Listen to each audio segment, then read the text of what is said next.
got mail.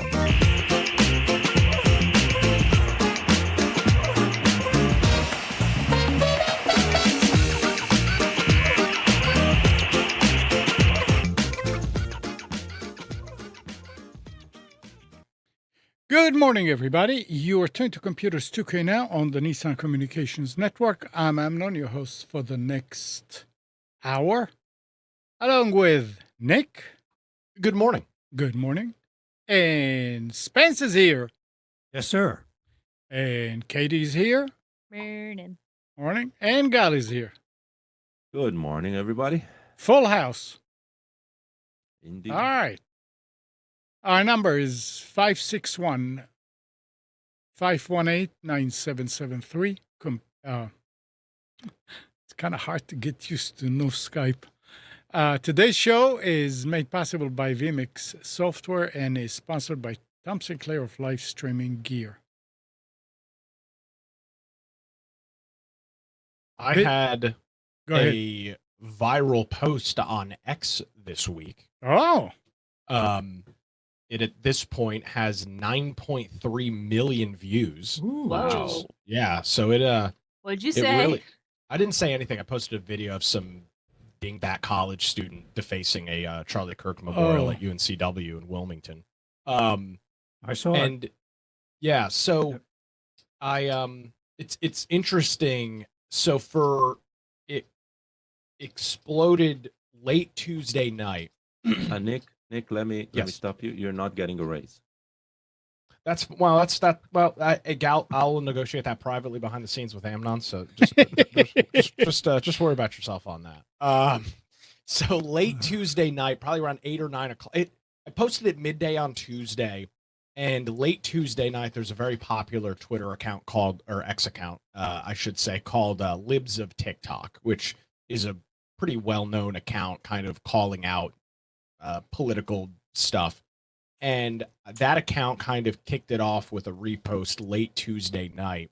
I had to shut off notifications on my phone Tuesday night and then when I woke up, I had like 17,000 notifications from X. And then it ran pretty hard through the day on Wednesday. Wednesday night was still getting some traction, and then things kind of leveled off to Thursday, and they've essentially been there since. But and I'm curious, I'll keep everybody up to date with how this plays out. Because the post received so many viewers, I became eligible for the Twitter monetization program. And I don't have there's not really any details as to how folks might be familiar with the term CPM, cost per million. That's how you get paid on YouTube and some other like platforms where you get paid on views. It's not immediately clear, and Twitter says that their formula for CPM is kind of dynamic and always fluctuating. But because I hit that period or hit that level of posts, that is now the case. So I'll see what that looks like. How many followers did you get from it?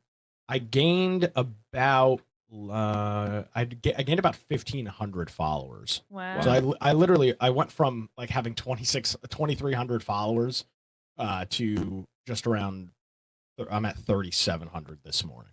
So 30% up to Yeah, 50%. literally. Yeah, I mean, I almost doubled my Twitter following in the span of a week, Nice. which is Yeah. pretty cool. mhm. So yeah, I'll keep everybody up to date with what happens with the monetization stuff. It's an interesting. Twitter's really kind of changing the game with this. If you have a very active X account and you're getting hundreds of thousands of views per post, some of these people are making $10, $12, $15, $20,000 a month. I mean, it is more than a full-time job that these people are doing, and it's the making money on views has always been something that has been for large creators, right? You look at the YouTube monetization model, and you have to be receiving hundreds of thousands of views per video. If not, you're receiving checks for like $8.25 from YouTube or something like that. You have to, if that. if that. I mean, you've got to pull down you have to have a seriously large audience to make serious money. And so I'm curious what the monetization from Twitter is going to look like. So, Yeah, I'm It's fascinated going to by look like this a whole new thing. car. well, yeah, so that's going to be the question is they, in reading their FAQ about it, the cost per view is different based on whether this is a verified account, whether the account engaged with you and posted in the comments. So I'm curious. I'm hopeful, whether it's $8 or $80 that I get from X. I'm curious to see if they break down what the payment attributed to, because that's kind of what I'm interested in.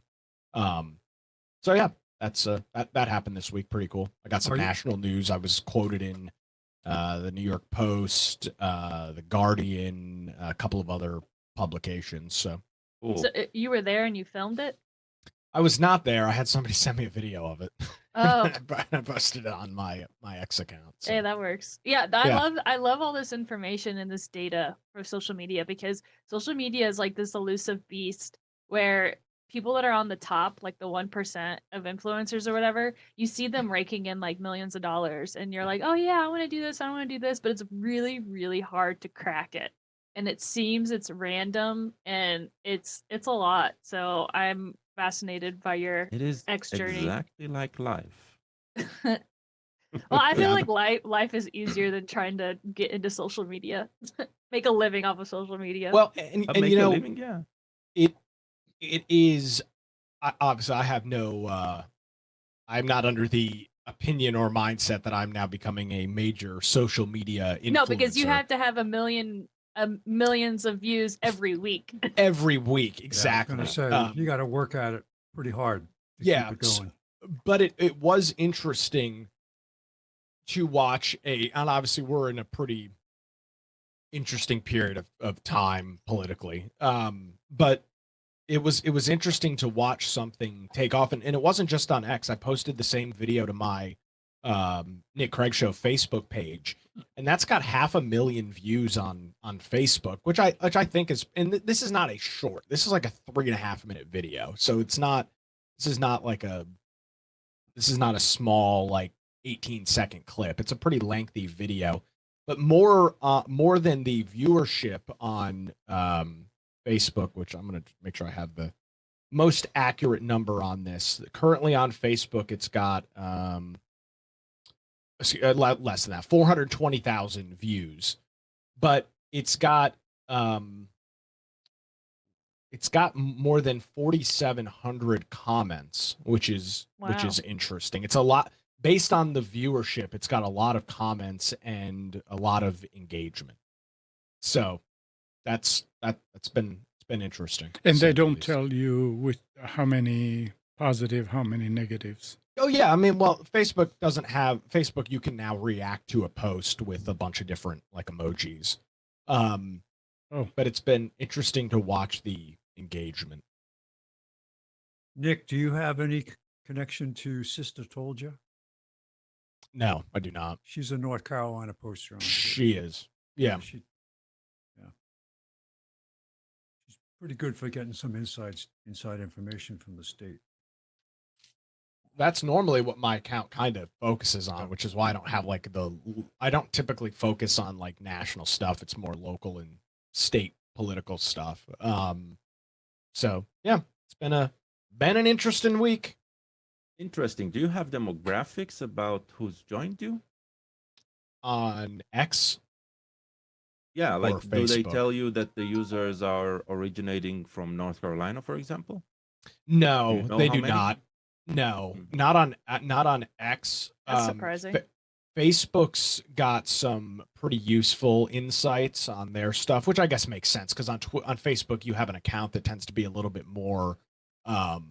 There's more personal information, so I can see on this video that this same video that's got 420,000 on Facebook, the largest share of the audience is men 25 to 34, and then followed by women 25 to 34, and then men 35 to 44. So I That's can the see some. demographics. That's that's the Facebook demographic. TikTok that they're TikTok giving. shows me demographic. They show me male, female, age group, and they show me the state they're from or their general location. Not like this town or Probably anything like IP that. based, yeah. Yeah. But But that like, will work, yeah. yeah, it's interesting. Like sometimes I'll get more followers from a foreign country, and it'll like I can see trends where like one of my videos popped off in like Australia or something, and so then it'll just be like 5 or 10 new followers are all from Australia.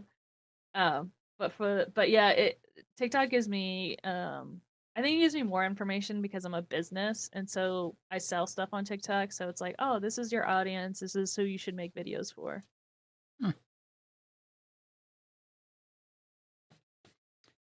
All right. Let's switch here. Consumer Reports has urged Microsoft to keep supporting Windows 10 beyond its October 2025 cutoff, saying the move will strand millions of consumers who have machines incompatible with Windows 11. As noted by Consumer Reports, data suggests that around 46.2% of people around the world still use Windows 10 as of August 2025, while around 2 to 400 million PCs can't be upgraded to Windows 11 due to missing hardware requirements. In the letter, Consumer Reports called Microsoft hypercritical for urging consumers to upgrade to Windows 11 to bolster cybersecurity, but then leaving Windows 10 devices susceptible to cyber attacks. It's you doomed if you do and you're doomed if you don't. I was thinking about this, right? Yeah. So if you do not upgrade is mostly because probably, right, you're stuck with some very old piece of software or hardware that you need to run. But then why is it connected to the internet? That's like what I'm thinking, right? Why is it connected to the internet? Now, if it's connected to the internet directly to the wall, you're in trouble. Yeah. But if it's not, right, then what do we care as long as the router will be updated properly? Yeah, that's true. And talking about old software, I mean, I run old software that I've been running with XP. It's still running under Windows 10 in compatibility mode, and I have no problem with it. It's running, it's okay, it's not upgradable, but it's running in XP compatibility. But did Now, you try running it on 11 yeah, it won't. with compatibility? I try. So In it breaks, wait, right? wait. So it's not. Yeah, sorry. It's not indefinitely. I didn't hear. What did you say? Did I try it in what On compatibility? Windows 11 with compatibility. No, it wouldn't even run in Windows 7, and it wouldn't run in Windows. No, hold on. You said you run it on Windows 10 with compatibility mode. I've been running it since XP with every upgrade of OS in compatibility of XP, and it's fine. I don't know if Windows 11 has that. Does it have the Right, that's what I have no that's what idea. the It question. does. It does. Okay. Yeah, but I that's mean, what I- it's does it work the same way? but it's Yeah. smooth And- anyway because I can't Well- run Windows 11 on these computers. So never Sure. mind. But I mean, and you're lucky that software runs, and most does. I run a piece of call screening software when I fill in on Mhm. WBT that is also XP era, and I run it in compatibility mode. Yeah. And it runs as well. But a lot, and sometimes it's not even the software. Sometimes it is drivers connected, old machinery or old pieces of equipment, scanners, barcode readers, things like that do not have drivers that work on more updated OSs. But I think to Gal's point, realistically, even if you're running even if you're running Windows 7 and you've got some level of antivirus on it, what is your actual risk? Like, is it really that high? If there's a 0-day exploit, Microsoft goes back and patches that stuff. They consistently do it. I mean, up until just a couple of years ago, they were doing 0-day exploit patches on Windows 7 still. Those critical security updates. They did and even make on those XP available. last year or 2 years ago. Yeah. So I mean, like, what is the risk? I mean, a Windows 11 computer can get hijacked and turned into a honeypot the same way that a Windows 10 computer did, regardless of its upgrades. You're not getting any new features on Windows 10. If there's a major security issue, they will update it. And then Microsoft's got a track record of doing that, even with OSs that are end of life. To hell with Consumer Reports. I mean, I think you got to look at the target audience they're talking about and say, is it corporate users who just, or is it just a person that's got a Windows 10 machine, has had it for several years, doesn't know any better? And maybe they're not up to date with their virus protection and all that, but it's the same. They are either look, oh, I got a Windows 11, I can't afford a machine, I can't buy one. Or there's other circumstances. So I think you got to take into account there are a lot of people who just don't know what's happening. well, and to that point, Spence, even you can have a Windows 11 machine that doesn't have its AV and things up to date. And I would argue you're just as vulnerable being on the internet that Yeah. you are on a Yeah. Windows XP computer. I watched an interesting video where a guy was saying, here's my environment. I do video editing. He says, the machine I'm using, I've had it for 7 years. It works great. Nothing, I'm not worried about the performance of the machine. He said, but now it's not compatible. So what do I do? And so he started testing different, they called them mini computers. I mean, I don't remember what brand it was. It was that sound I looked at, it was pretty good. But he was going with a i7 replacement. And it was still $600 to buy this mini computer. It was very well stacked with features, but it could be a cost issue for a lot of people. Mhm. I know people that are Yeah. still using old computers and they don't have the money to replace them. And then this always comes back to the age-old question that I've been bringing up on this show for a decade now. This has always been Microsoft's problem, and this is not something that Apple OS X and the MacBook and iMac community and Mac Pro community deal with. Microsoft is always in this tough spot of releasing OSs, trying to move the ball down the field, trying to encourage people to upgrade. In the case of Windows 11, it is a completely free upgrade, the same way that it was if you purchased a copy of Windows 7 legitimately and had a serial number, you could have upgraded for free to 8 and 8.1, free to 10, and free to 11. You have not given Microsoft $1 since, I mean, when did Windows 7 come out? Like 2011? Or something like that. I mean, it's been like 15 years. And they're in this rock and a hard place of, we want to move on to the next OS. We want to put resources towards new features and new software, and users just have been conditioned. And Amnon, I've always pointed the finger at you. Users have been conditioned to just say, no, to hell with it. I'm not going to upgrade. And I don't know what Microsoft is to do, but say, no, we're upgrading. And if you don't upgrade, that's your choice. We're going to give you the opportunity to do it for free. It's been a free now since it came out. What else are they to do? I mean, there's nothing they can do. I feel terrible for Microsoft. It's an unwinnable situation. People don't want to upgrade. Yes, to Spence's point, some can't. That user base, but I don't think Microsoft has an obligation to, and I'm going to say pander. I'm not trying to talk down to, but Microsoft doesn't have they don't have the need to pander to a group of people that cannot afford a new OS. That's not how you'd run a sustainable business. Yeah, but at the same time, this is a responsibility that comes with you owning so much market. That is also true. Sure.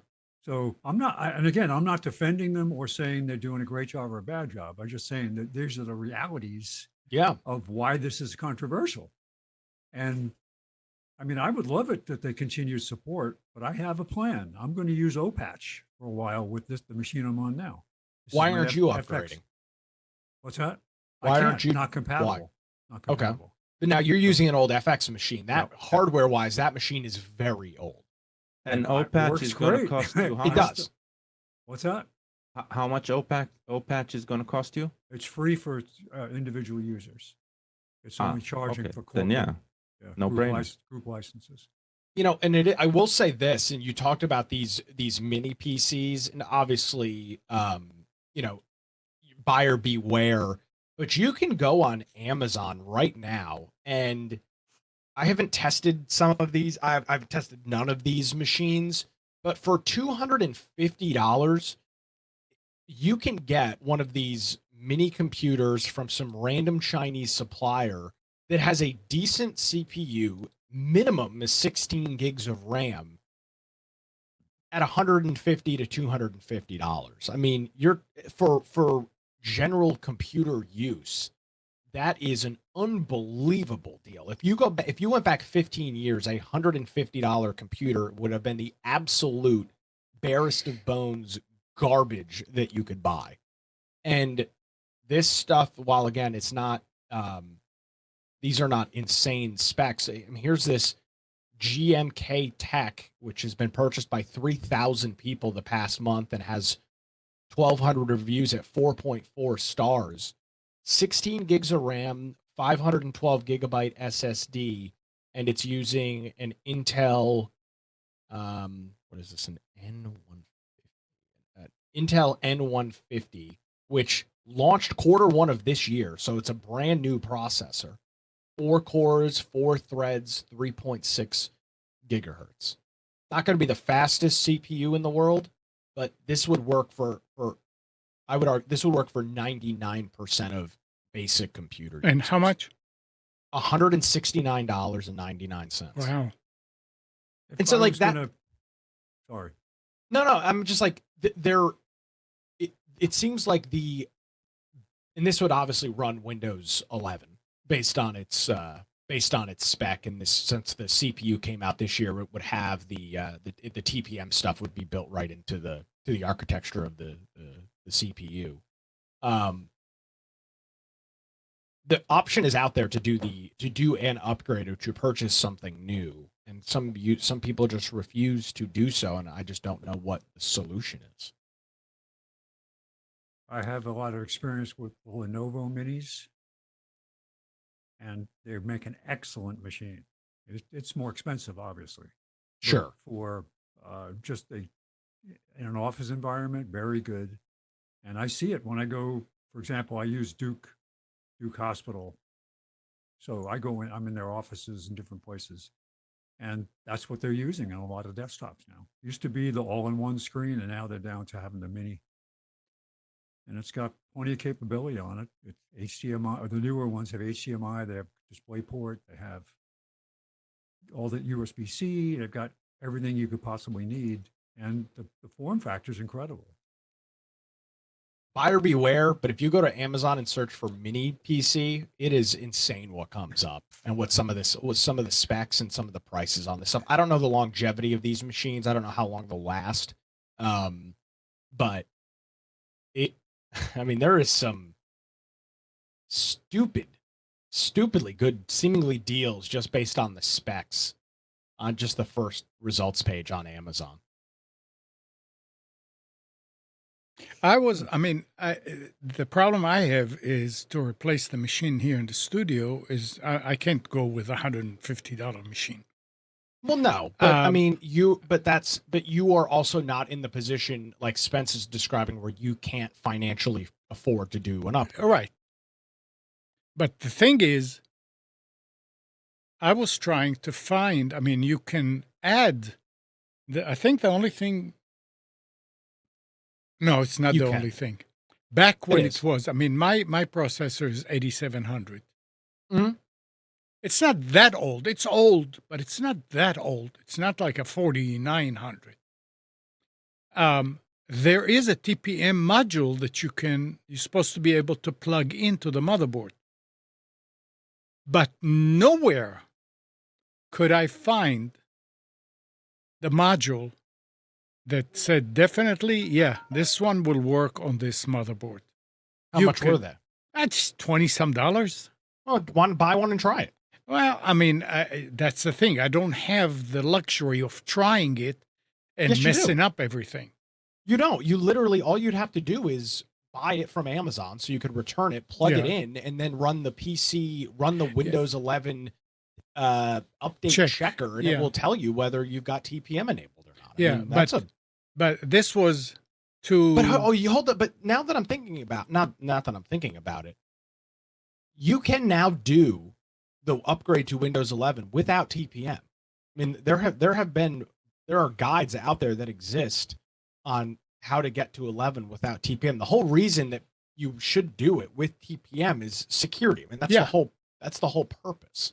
So if the option is upgrade to Windows 11 without TPM or stay on Windows 10, I would argue that you're in the exact same boat either way. You're not getting any of the TPM security features on Windows 11 that don't exist on Right. Windows 10. So No, why even buy I it? agree. It keeps getting easier to do an 11 without TPM, but and I watched the guy go through the very latest one. Everything is all in basically one app. Mhm. Does it? It's great, but he said you don't know what Microsoft's going to do. Well, you Yes. The see, next update, they're going to say, "Oh, no TPM, you're done." So it's that's what I wanted to say. Microsoft should say, okay, we'll let you upgrade to 11 without TPM, but just remember, you are not secured as the same way that if you had a TPM chip on your motherboard. Yes, you can go ahead and do it, but we are covering our ass. Don't come up later and say, "Oh, I'm using Windows 11 and look what happened." No, you don't have TPM, but go ahead and do it. If they said that, then I would have no problem going with this. But how many times did we see a way for people to upgrade to Windows 11 without TPM and kind of cheated, and then Microsoft comes with the update and wipes it? That's why you cannot do it. If they said that it's okay, I'll do it in a heartbeat. Absolutely. Well, why? Why would you do what? Why would you do it in a heartbeat? What would be the benefit of what would be the To benefit be of doing with it the for you? latest operating system. But you're with the latest operating system without the major portion of the security. That's what I'm saying. I don't know. There may like, be some other stuff. I have no idea. There's not. Well, I mean, Yeah. without TPM, are there parts of Microsoft security that don't work right? correct. I'm saying you're in. That's what my point is. I would argue that you're in the same boat, Windows 10 and Windows 11 without TPM. All of the features that the TPM provides to the OS for the security are obviously not going to work and are obviously going to be disabled because you don't have the chip. So I But, just think there's a there's a very lot of- little difference. But there's a lot of other updates that have nothing to do with security. Well, I don't know. So now you're not. So now you're talking about. Now we're transitioning the discussion from security to features. So that's There a are whole features and different all, I mean, it's Yeah, just to be features is a with the different latest. discussion. Yeah. Yeah. I mean, yeah. No, security, I agree with you. There's no difference. And if you get the O-patch or even the Microsoft update, now that big splash screen that says, hey, support ends in October, blah, blah, blah, has a link in it. Upgrade to or purchase 1 year, whatever. There's a link right there. If you do that, then you're okay 100% until next year, because one of the biggest problems that's going to be, they said that Defender will not work after the 25th, after October, when they are ending support. You're going to have to get another virus scanner. Mhm. And that will put a lot of people, say, well, what do I get? I don't know what to do. And maybe they didn't read that far into the details to see that it's not going to work. And they say, well, I have antivirus. No, now you don't have, and you may not know that you don't have. I don't know we don't know what's going to happen after end of life here. What happens with Defender? And it's going to put a That's lot of people who are not technical at a very, very big disadvantage to not know, or at risk because they don't know. You were saying, Spence, I'm I sorry. was going to say that is a very, very key decision you have to make. I know. I've remember when Defender first came out years ago, and it was I'm not going to use Yeah, it. it wasn't good. And then when Microsoft did such a good job of integrating it and made it into a whole collection of different apps, I wouldn't go with anything else. I mean, Right. I have Vira, or I have all these other, malware bytes. They're good. Use malware bytes mainly for scanning once in a while. Yeah. It's a deep scan. But I've relied on Defender, and all the customers that I had, that's what I recommended you do. Absolutely. Now, I don't know. Did you read anything about the O patch that you're using or going to be using if Defender will continue to work? No, I did not. So that's it. I'm wondering, Look at yeah. that. I mean, I'm going to get to the point where I replace this machine. I know that. I Yeah. just don't want to think about it now. There's just too many things going on for me to spend. This is not. I don't use this for business. I don't have. I mean, the only maybe exposure I have here is I log into my Amazon account for this machine. So I don't use it for Yeah. banking. I don't use it for a lot of things. So I mean, to add to what Nick was saying is, then why is it on the internet if it's Gall not said that. secure? I did not. What? Gall said that. Oh, no. Okay. That software compatibility thing that I'm using, that's for the billing program for Delta Force. I use it once a month. It's disconnected from the internet the rest of the time. I don't need it on the internet. There's no benefit. Yeah, but you're in the 1%. Well, Most people I are not understand. going to disconnect it. Absolutely. It's just gonna stay plugged in. Yeah.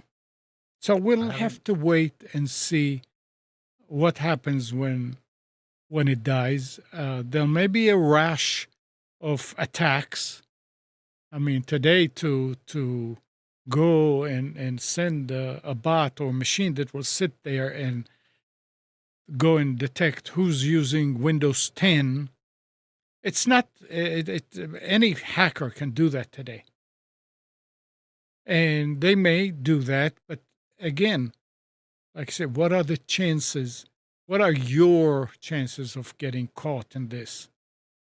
They're low, but they're still there. Don't sit back and say, "Oh, I got nothing to worry about," and continue using your bank and everything, and like nothing is going to happen. No, but things will settle down probably very soon after they end life, and we'll see. And we're learning too. What's the better way to do it? What's not to do? So we'll wait and see. Yeah. An interesting phenomenon I've run into a few times now is that a lot of people are using something other than a PC for their go-to internet connection, and iPads. I know somebody who runs this business. He does not have a Mac. He uses an iPad, and he does most of his work on iPad, like Pro, and it's enough to. And Pam doesn't use a PC anymore. She does everything she needs to do on the iPad. So, not saying it's a wonderful, terrific solution, because there are times when I want to throw it out the window, but I don't think I'd ever give up having a PC. I know. The iPad is great as a All right. easy device to use. Oh, can I? Maybe I want to ask a question, but we don't have to talk about this now. But I had something come up recently with Pam's email address that I wanted to throw out there. Is it a good time to talk about it? You can talk about it, but what I'd like for you to do is raise the volume of your microphone, because when you are beginning to talk softly, you're hardly doing anything. Really? Is everybody else hearing? No, me no, that no. way? I can hear Oh. you, but I know it's low. All right, hold on. I'm going to raise the. Hold on. So just but it's always. I mean, you can always One, still- 2, 3, 4. I raised it a No, little bit. keep talking. 1, 2, 3, 4. No, no. Hello? I mean, Hello? ask the question. Oh, keep talking. Okay. Sorry. All right. So she has been getting these emails about a rejected email address Ha! being sent from her own Yeah. Gmail account Yeah. that she is not sending. Yeah. And it's the first time we got several times. She gets them sometimes several times a day. It's her email alias at google.com, not gmail.com. So now today, for the first time, she got one that said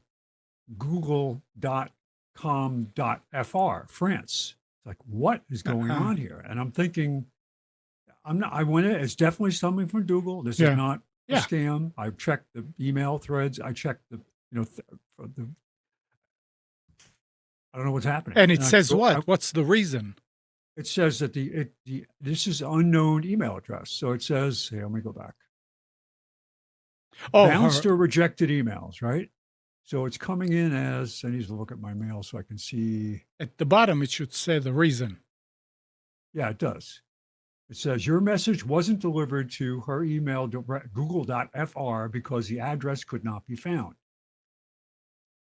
The email account that you tried to reach does not exist. Please try double checking the recipients. So something is Okay. sending them out emails, Now, and it's not in the sent folder on Gmail. So I'm thinking,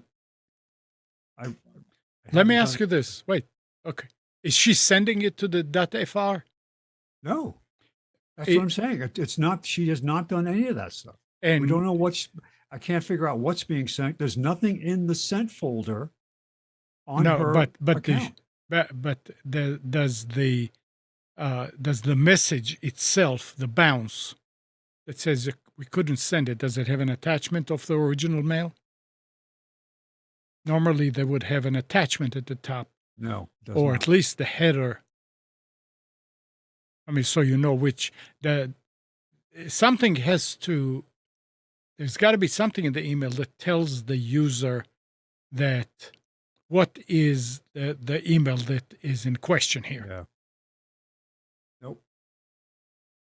And you sure? My it other can- my other question would be: is it an actual rejection from Gmail, or is it a fake? Yeah. Well, that's is it a why spoof it looks. rejection? It looks authentic. I mean, I look on the. I mean, if she was not sending it to FR, Nope. and they're saying that the FR is an unknown, then there's something wrong here. No, they're using her email alias, which is normally gmail.com, right? Same name, but google.com. Well, I think I never heard google.com and is an email. No, it doesn't exist. So unless you, and not with her alias, it doesn't. yeah. So, but That- this is the first time today that the rejection No. statement said that you tried to send an email to google.fr. We've never seen that before. Okay. Does she Yeah, that's know? Google. That's Google France. Through Google Yeah. France, yeah. Yeah. All the other ones have been google.com. Does And she there's been know who? 15 of these. Does she know who that email was sent to?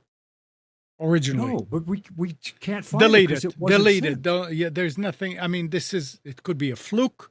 It could be a scam. It could I be. know. So I understand. wouldn't. Can you forward it to me, Spence? I'd be curious to look at it if you have Sure. a copy of it. I forward do. it as an attachment. So If there it is has an the headers. Okay. I'd be curious to. I Yeah. need to get.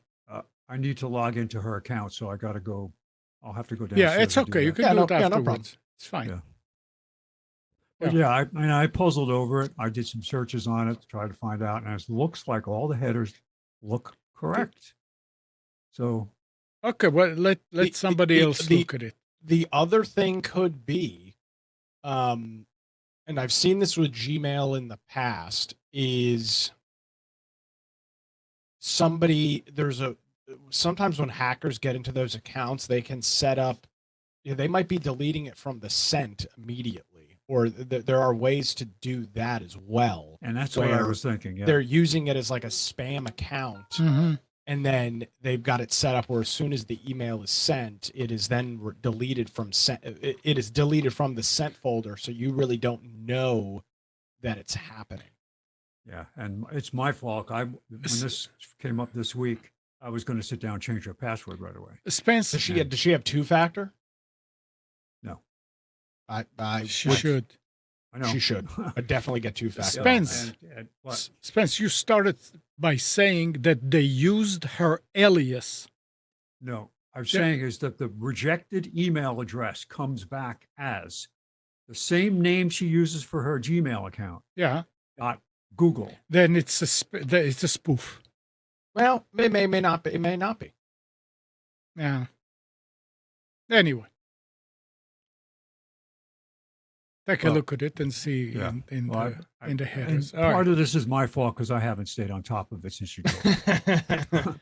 All right. Business Inside. What happened to Gal? I don't know. He didn't send a message or anything. He just Maybe he's dropped just having a something. It must have happened to the computer. Okay.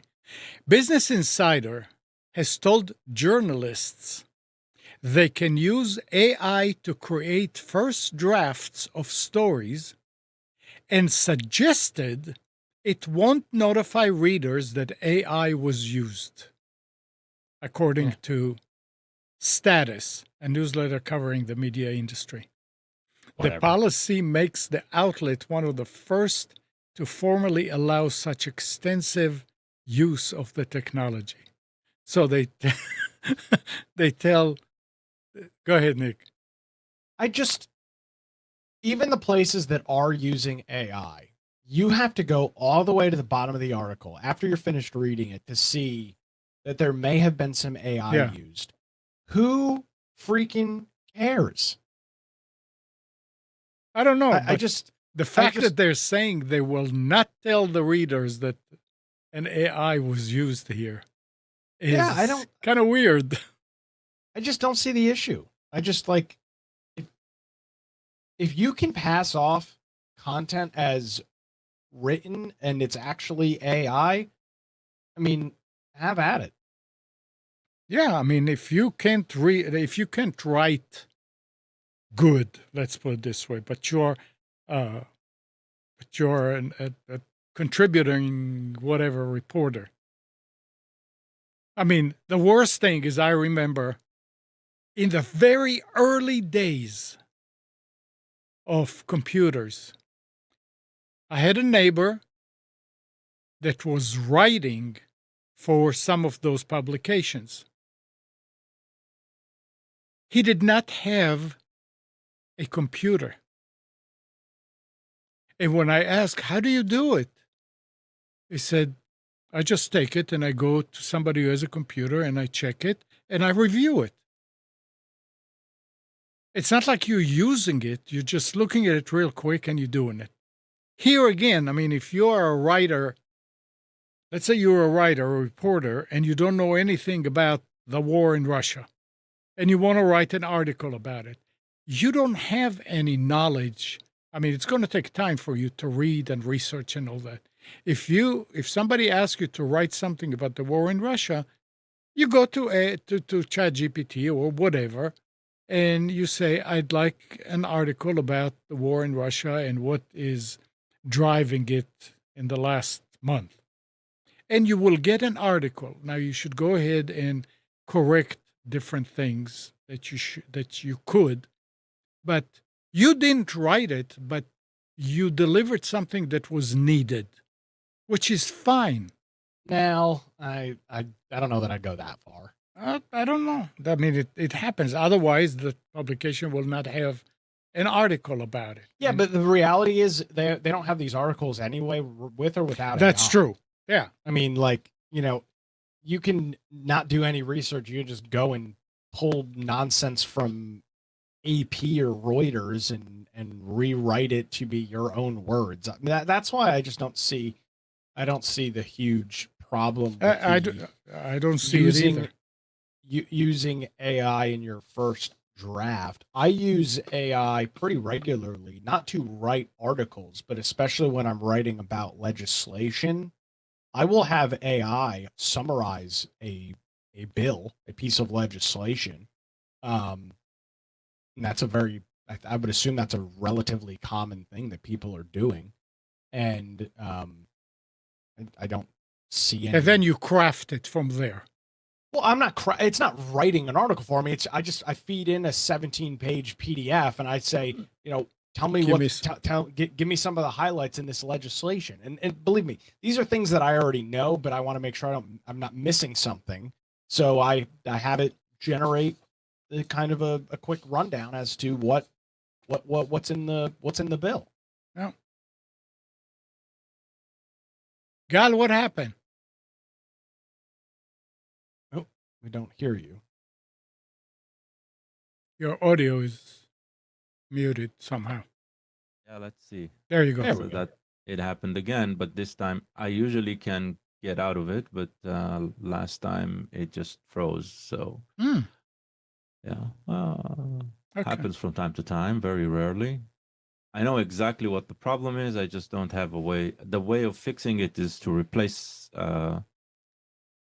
my whole USB setup. And thank you, no. USB setup. Yeah, I have a mixer, like the microphone XGR X. Oh, the something Go like that. XLR. XLR. The Microsoft XLR interface is connected to a mixer. That mixer is connected via USB to a small USB hub I have over here, which is connected to a USB extension that goes behind Okay. the table. And something in the connections is susceptible to movement. If it's and it's random because I can't reproduce it 100%. So it's something in the contacts basically. But I don't care enough to it bothers me once every, I don't know. That's fine. Yeah. It's Once fine, every yeah. week, which I hit a button and it fixed. And this happens like once every 2 months. So I'll live with it. Yeah. Let's go to something lighter. And a new Stanford-led study finds that switching permanently to standard time could prevent 300,000 strokes and reduce obesity in 2.6 million Americans by better aligning circadian rhythms with natural light. Researchers argue that the twice-yearly clock changes are the worst option for public health, while permanent daylight saving time would offer 2/3 of the benefits. We keep on talking about it every time, and there's a lot of talk every time we change the clock. Articles come up, the government was going to make a decision on this and change it, and North Carolina was going to do it, and nothing. Every now and then somebody changes and it becomes. I mean, how many? There's a few states in the Arizona is the big one. Yeah, that changed it. It's just interesting to see it again. I mean, we're coming probably on changing the clock because it's beginning of fall, but it's interesting. All right. The only thing I have left here to talk about is Plex. Oh. Did you have a problem this week, Nick? I don't know that I watched anything on Plex this week, so I can't say that. I I did or didn't. I woke up, when was it? Monday or Tuesday? and the remote did not do anything. So I rebooted the Roku box and I rebooted the server, and it worked. But then when I went, and don't ask me to repeat what I did, but I did something that froze it, and I couldn't again. The remote is not doing anything. What was freezing? The Plex app or Yeah. the Roku itself? No, well, you couldn't get out of the Plex app. The remote so it was will the not Plex do app anything. that was freezing. Long Yeah, but- story short, But Amnon is burying the lead. The Plex interface changed. that's what I'm trying to say now. So Oh, really? I Yeah, went you to the didn't say- forums. That's the and- first thing you noticed. Come on, man. Oh yeah, that's right. I saw something. The new Plex experience. Plex experience. I forgot about it. Yeah. So I went to the forums, and people from all over were complaining about the new Plex, and it lasted and lasted for a few hours. And I said, "Nah, they'll fix it." I talked with Gal, and Gal was saying, mine is working now. His is working because he's got a Fire Stick. He says, use a Fire Stick. I said, well, I've got the Roku. So I asked Saeed if his was working okay. And he says, and I told him what I do. At this point, I realized what I can do to freeze it. And I told him to follow those steps. And he said, no, mine is working. I said, okay, well, I'll wait until they fix it. Saeed decided that he's coming over anyway with an old Fire Stick, installed it on my TV, and sure enough, it wasn't a problem anymore. What were you doing to freeze it? Because I just opened I Plex was on my TV do, here for first. the first Do time. you have a Roku, right? Yes, it is a Roku, and it's an Okay, old so Roku too. Go to your recordings.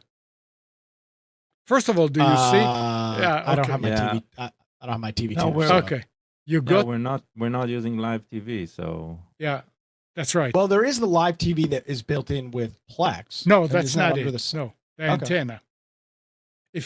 But anyway, it would also do it even if you don't use live TV. If you go to the recordings, to your libraries. First of all, now the menu is up top. It's not on the I left love side. the new menu look. This looks Okay. great. So if you go to the recordings Mhm. and you look at it, you have the seasons. Yep. And if you click on a season, it will open what looks like all the episodes, right? Uh-huh. Now, what is the or highlight the first episode, what you think is an episode, like on the left side. I don't have anything in my DVR currently, Oh, okay. so I can't. So if you go there and you click on it, the first one is actually the season. It's not an episode, although it looks the same. And the way that I recognize it now, if you click on it, you know how on a episode below it will have different icons. One of them is to delete. Sure. The season does not have a delete.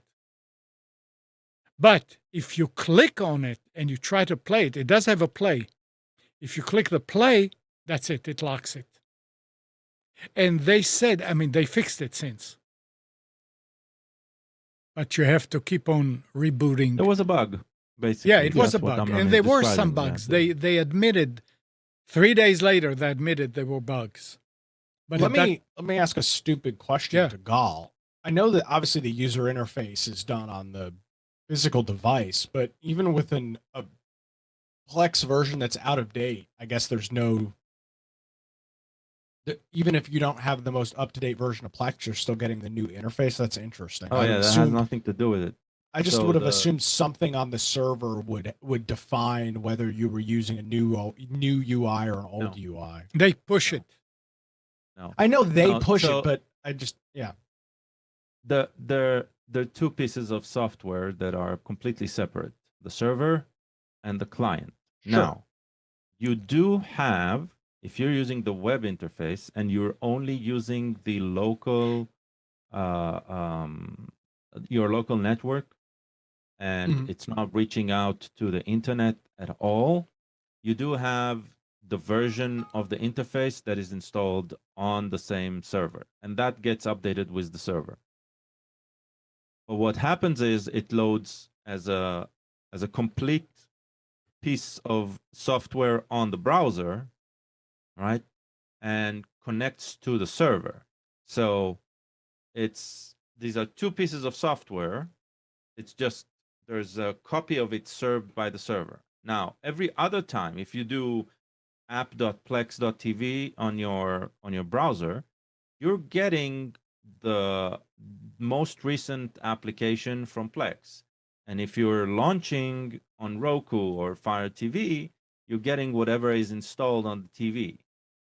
And on Roku, it seems it's not even about updating the Roku app. It's more about the app is just an interface in order for it to run whatever it's getting from the server. Right. So that's what happened. It every time you switch on your Roku TV, it fetches the latest interface from the web. So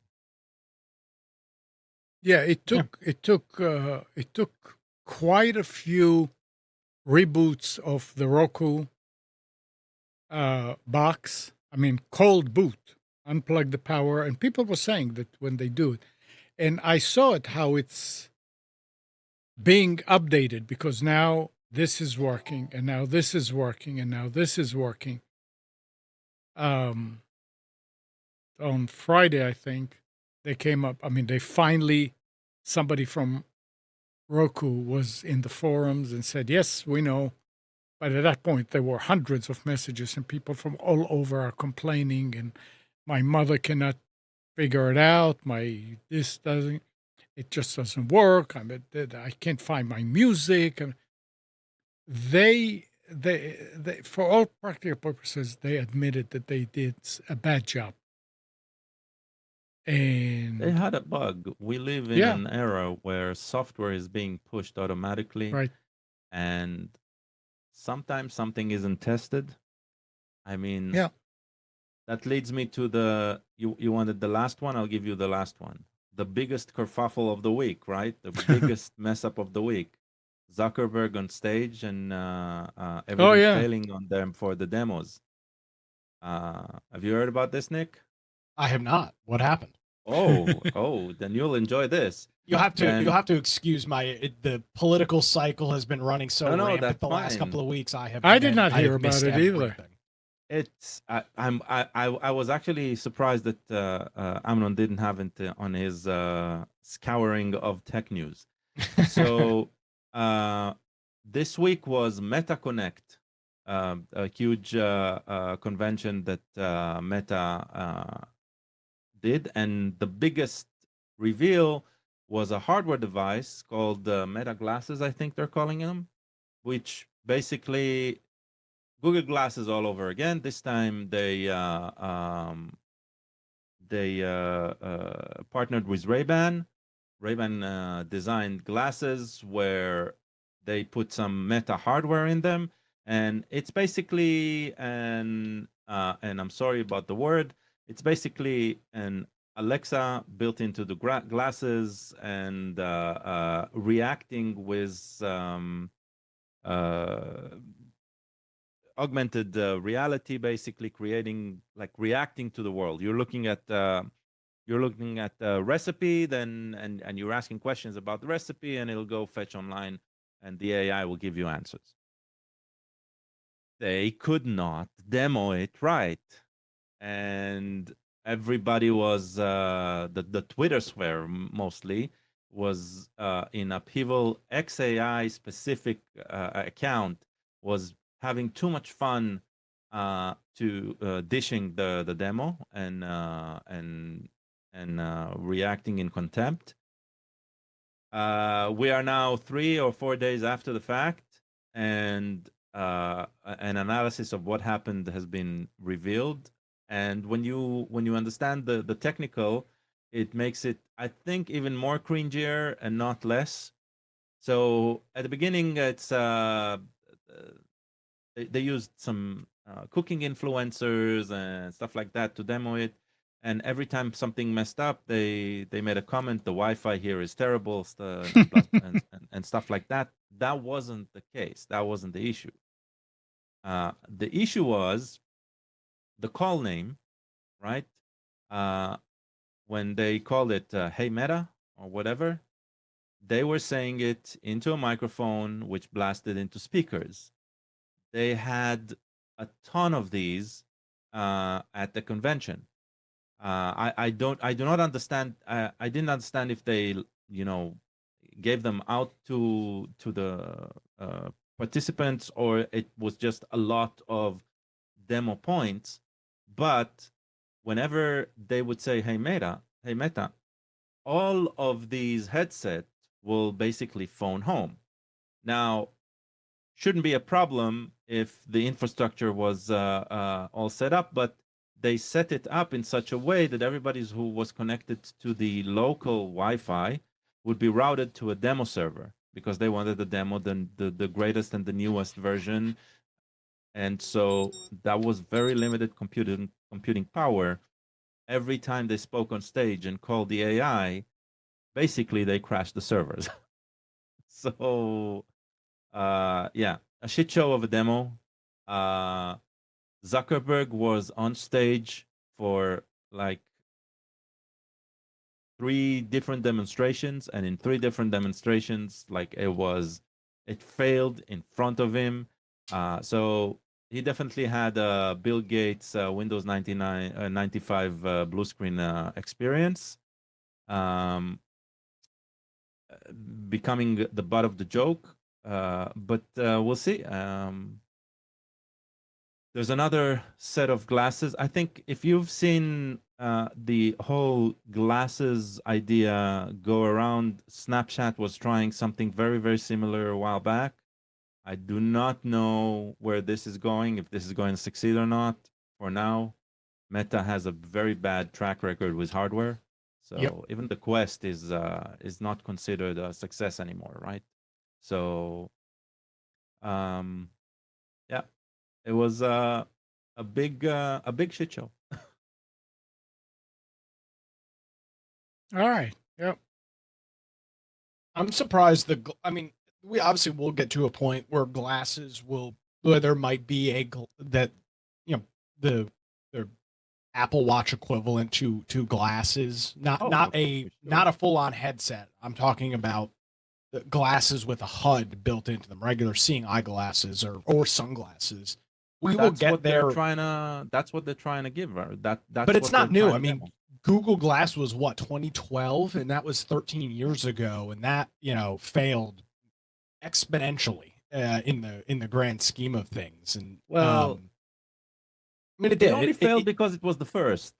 Well, sure, but my point is this is not brand new. This is not brand new for sure. technology that we're seeing.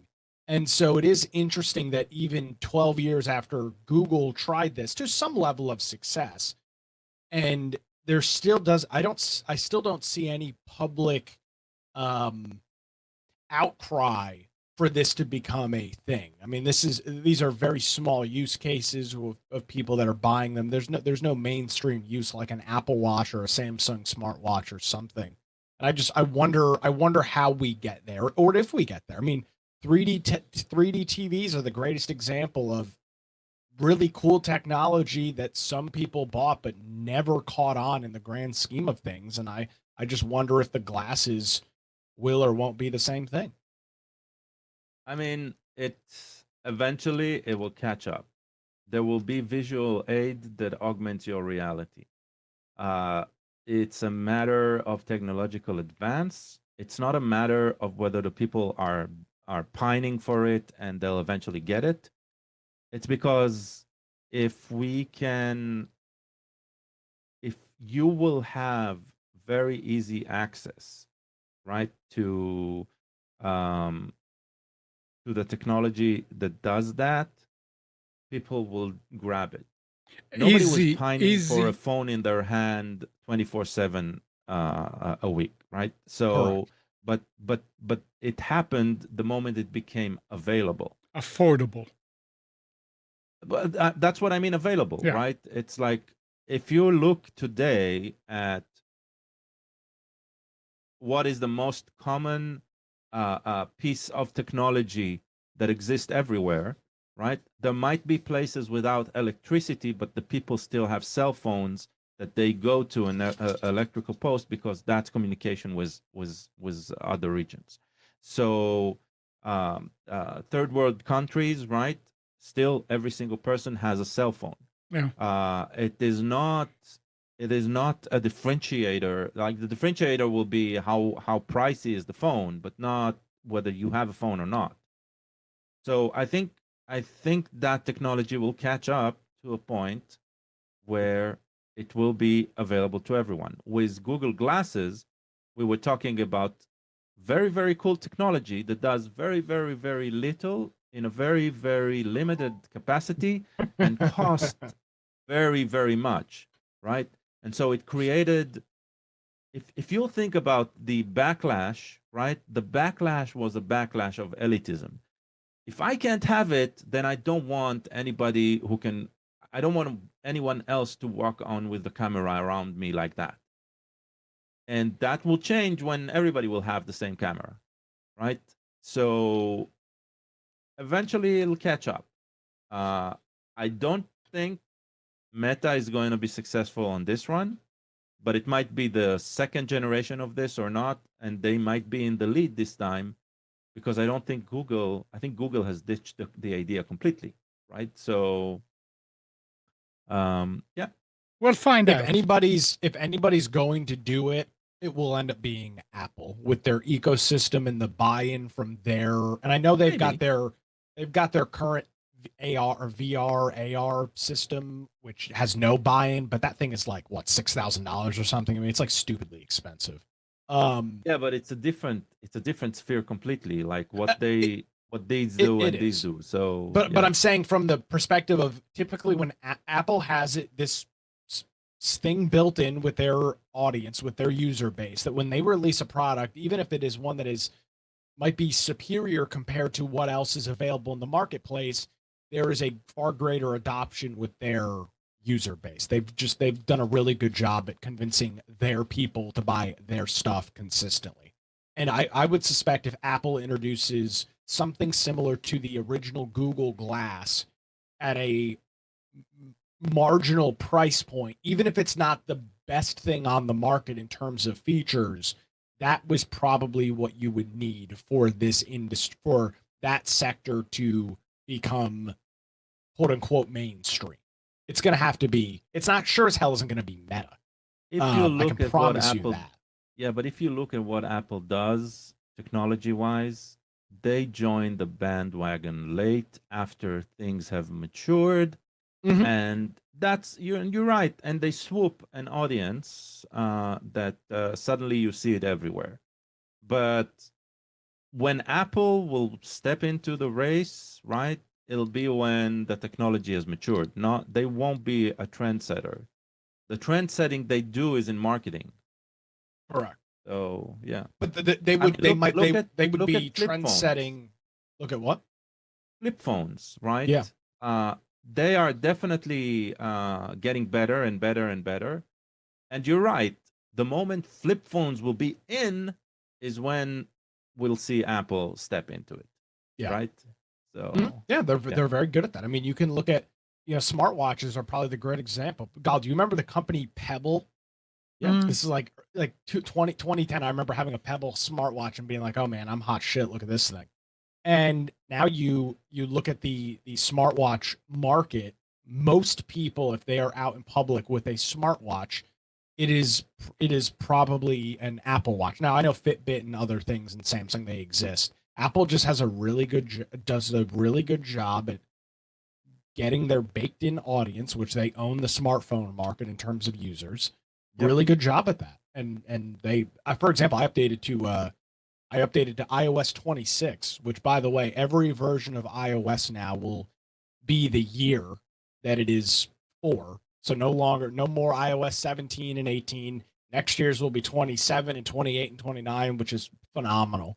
So now we can actually have a salient discussion as to what the hell we can compare versions without having to remember, oh, when did iOS 14 come out? And they've got some cool features in there that I know for a fact have existed on Android and in other sectors for quite some time.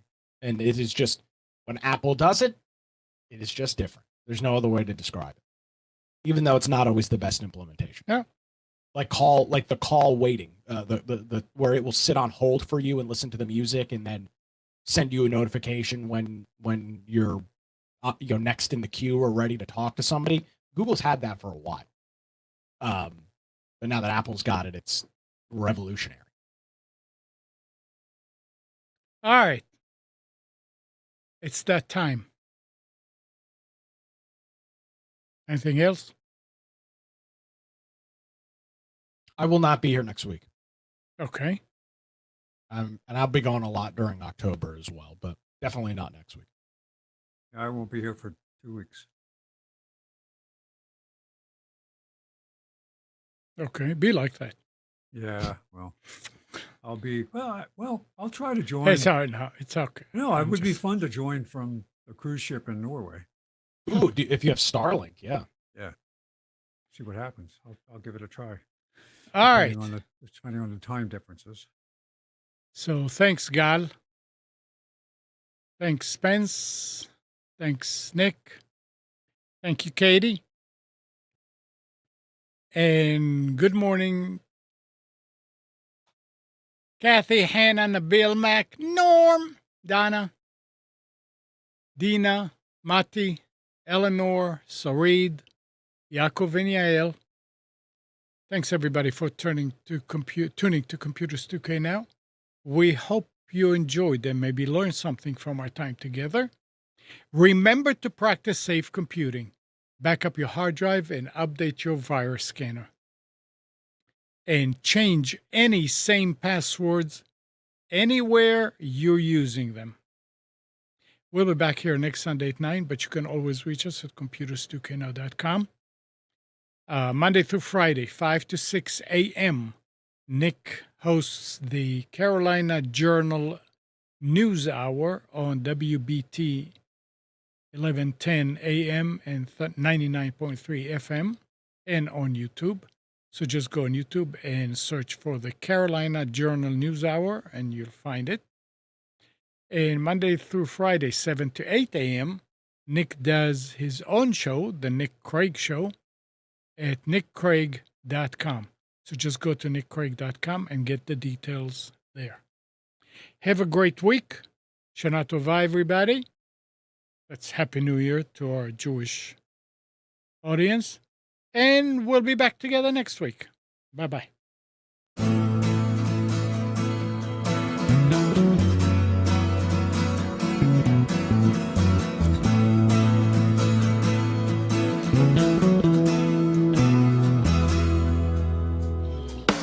You are tuned to the Nissan Communications Network.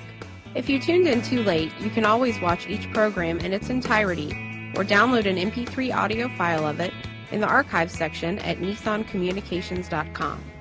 Don't forget to subscribe to our YouTube channel, follow us on Twitter, and like us on Facebook. Sponsored by StreamingGear.com and DeltaForce.net.